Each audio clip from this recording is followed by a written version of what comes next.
This video is for educational and informational purposes only. Please do your own research before applying. ప్రభుత్వ సంస్థలో చేసే assistant level ఉద్యోగాలకి recruitment చేసేందుకు official notification అయితే వచ్చేసింది.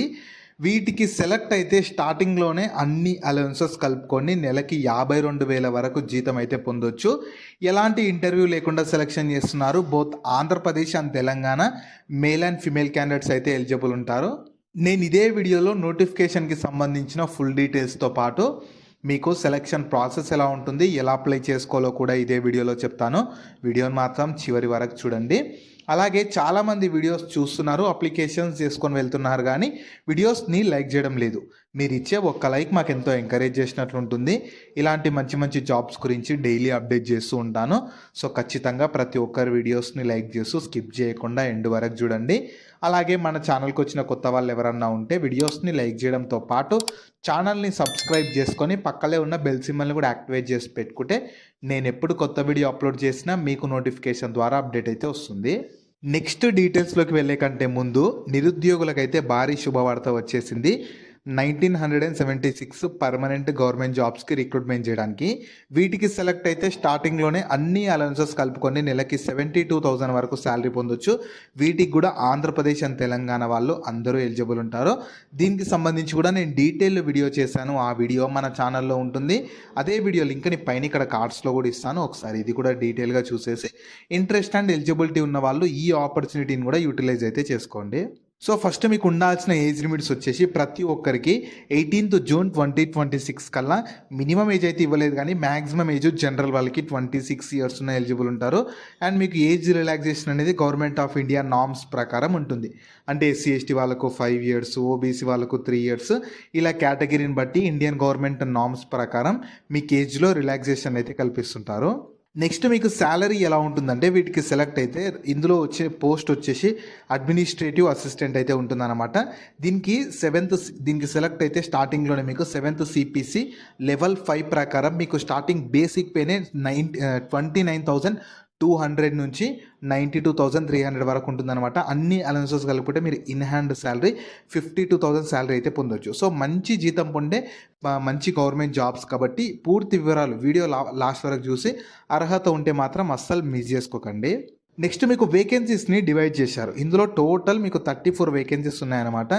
జనరల్లో అన్రిజర్వ్లో మీకు 13 వేకెన్సీస్ ఉన్నవి. SC కేటగిరీలో 5 వేకెన్సీస్, ST కేటగిరీలో 2 వేకెన్సీస్, OBC దాంట్లోనేమో 9 వేకెన్సీస్, EWS అంటే ఎకనామికల్ వీకర్ సెక్షన్ ఉంటారుగా వాళ్ళ దాంట్లో 5 వేకెన్సీస్, PWBDలో కూడా PWBD వాళ్ళకు కూడా సపరేట్గా 2 వేకెన్సీస్, ఎక్స్ సర్వీస్ మెన్ వాళ్ళకు కూడా 4 వేకెన్సీస్. ఇలా ప్రతి కేటగిరీకి వేకెన్సీస్ని సపరేట్గా డివైడ్ అయితే చేశారు. నెక్స్ట్ మీకు ఉండాల్సిన క్వాలిఫికేషన్ అయితే ఏదో ఒక బ్యాచిలర్స్ డిగ్రీ చేసి ఉంటే చాలు. బ్యాచిలర్స్ డిగ్రీతో పాటు మినిమం 50% ఆఫ్ మార్క్స్ వస్తే చాలు. ఇండియన్ సిటిజన్స్ ఎవరైనా ఎలిజిబుల్ ఉంటారు. ఖచ్చితంగా మీరు ఇండియన్ సిటిజన్సే ఉండాలి. సో ఇండియన్ సిటిజన్స్ ఎవరైనా సరే ఏదో ఒక దాంట్లో డిగ్రీ పూర్తి చేసిన ఆంధ్రప్రదేశ్ అండ్ తెలంగాణ వాళ్ళు ఎవరైనా ఎలిజిబుల్ ఉంటారు. అండ్ మీకు మినిమం 50% ఆఫ్ మార్క్స్ కూడా వచ్చే చాలు. ఒకవేళ ఇప్పుడు నేను చెప్పిన డిగ్రీ క్వాలిఫికేషన్ వీడియో చూస్తున్నా మీకు లేకపోయినా సరే మీ ఫ్రెండ్స్ అండ్ ఫ్యామిలీ మెంబర్స్లో ఖచ్చితంగా ఎవరికన్నా ఉంటే వాళ్ళకి ఈ వీడియో షేర్ చేయండి. చాలా యూజ్ అయితే అవుతుంది. నెక్స్ట్ మీకు సెలక్షన్ ప్రాసెస్ ఎలా ఉంటుందంటే ఫస్ట్ మీకు స్టేజ్ 1 ఉంటుంది. స్టేజ్ 1లో మీకు ఆన్లైన్ స్క్రీనింగ్ చేస్తారనమాట అప్లికేషన్స్ని బేస్ చేసుకొని. స్టేజ్ 2లో మీకు job oriented aptitude test conduct చేస్తారు. దానిలో మీకు వెయిటేజ్ వచ్చేసి 100%కి తీస్తారనమాట. 100%కి ఎవరికి ఎక్కువ వస్తే వాళ్ళని పిక్ చేస్తారనమాట యాప్టిట్యూడ్ టెస్ట్లో. ఒకవేళ మల్టిపుల్ సెషన్స్ కానీ కండక్ట్ చేసే ఎగ్జామ్స్ నార్మలైజేషన్ చేస్తారు. స్టేజ్ 3లో మీకు షార్ట్ లిస్ట్ అయిన వాళ్ళకి డాక్యుమెంట్ వెరిఫికేషన్ కండక్ట్ చేసి సెలెక్షన్ అయితే చేస్తారు. నెక్స్ట్ మీకు అప్లికేషన్ ఫీ కూడా ఛార్జ్ చేస్తున్నారు. అందరికీ ఒకేలా అయితే లేదు. SC ST PWBD ex service men transgender ఇంకా ఆల్ ఉమెన్స్కి 50 రూపీస్ ఉంటుంది ప్రాసెసింగ్ ఫీ అని చెప్పి. టోటల్ 50 రూపీస్ ఉంటుంది. మిగతా వాళ్ళకి జనరల్ OBC EWS అందులోను మేల్స్కి application fee 450, processing fee 50, total 500 ఉంటుంది. సో ఇది అఫీషియల్గా మీకు IISc వాళ్ళు ఛార్జ్ చేస్తున్నారు. మీరు బయట ఎక్కడా చేయాల్సిన అవసరం లేదు. వీళ్ళ అఫీషియల్ వెబ్సైట్లోనే రిజిస్టర్ చేసుకొని అప్లికేషన్ చేసుకునేటప్పుడు చేసేస్తే సరిపోతుంది. నెక్స్ట్ మీకు ఇంపార్టెంట్ డేట్స్ వచ్చేసి నోటిఫికేషన్ 29th May 2026 రోజు రిలీజ్ అయింది. అప్లికేషన్ కూడా మీకు అప్పటి నుంచే స్టార్ట్ అయిపోయింది. 29th May 2026 నుంచే అప్లై చేసుకోవడానికి లాస్ట్ డేట్ మాత్రం 18th June 2026 వరకు మీరు అప్లై చేసుకోవచ్చు. ఎగ్జామ్ డేట్ కూడా ఇచ్చేసారు. యాప్టిట్యూడ్ టెస్ట్ వచ్చేసి మీకు 5th July 2026లో కండక్ట్ చేస్తామని చెప్తున్నారు. రిజల్ట్ డేట్ మాత్రం ఇంకా ఇవ్వలేదు. మీకు ఎగ్జామ్ అయితే ఆ రోజు కండక్ట్ చేస్తారు. దానికి ఒక 1 వీక్ ముందే మీకు వాళ్ళ అఫీషియల్ వెబ్సైట్లోనే అడ్మిట్ కార్డ్స్ అప్లై చేసుకున్న వాళ్ళకి అడ్మిట్ కార్డ్స్ రిలీజ్ చేసి ఎగ్జామ్స్ కండక్ట్ చేసి వాళ్ళ అఫీషియల్ వెబ్సైట్లోనే మీకు రిజల్ట్ కూడా అప్డేట్ అయితే చేస్తారు. నెక్స్ట్ మీకు అప్లికేషన్ ప్రాసెస్ మాత్రం ఫస్ట్ నేను చెప్తాను చూడండి, దాని తర్వాత చూస్తాను. ఫస్ట్ ఏంటంటే వీళ్ళ కెరీర్ పోర్టల్కి వెళ్ళాలి.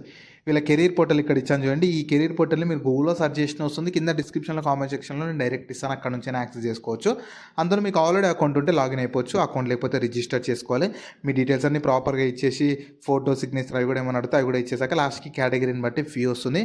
అది కూడా చేసేసి లాస్ట్కి సబ్మిట్ చేశాక మాత్రం మీకు అప్లికేషన్ని సబ్మిట్ చేసేటప్పుడు ఫామ్ వస్తుంది కదా, దాన్ని ప్రింట్అవుట్ తీసి పెట్టుకోండి. మీకు ఫర్దర్గా డీవీ అప్పుడు కానీ ఫర్దర్ సెలక్షన్ అప్పుడు యూజ్ అయితే అవుతుంది. జాబ్ లింక్ని వీడియో కింద డిస్క్రిప్షన్లో అలాగే కామెంట్ సెక్షన్లో పిన్ చేసా. ఫస్ట్ లింక్ ఓపెన్ చేస్తే ఇలా వెబ్సైట్ ఓపెన్ అవుతుంది. అందులో జాబ్ ఫుల్ డీటెయిల్స్ ఉంటాయి. చూసాక కిందకి స్క్రోల్ చేస్తే నోటిఫికేషన్ PDF ఉంటుంది. దాన్ని డౌన్లోడ్ చేసుకొని డీటెయిల్స్ అన్ని చెక్ చేశాక కిందనే అప్లై లింక్ ఉంటుంది. దానిపైన క్లిక్ చేస్తే ఇలా స్క్రీన్ మీద కనిపిస్తున్నట్లు వీళ్ళ అఫీషియల్ కెరీర్ వెబ్సైట్ ఓపెన్ అవుతుంది. ఇందులో కిందకి స్క్రోల్ చేస్తే రిజిస్ట్రేషన్ వస్తుంది అనమాట. ఇక్కడ మొత్తం మీ డీటెయిల్స్ అన్ని ఇచ్చేస్తూ రిజిస్ట్రేషన్ చేసుకున్నాక మళ్ళీ లాగిన్ అయిపోయి అప్లికేషన్ చేసుకుంటే అప్పుడు మీ అప్లికేషన్ అనేది కంప్లీట్ అయితే అవుతుంది.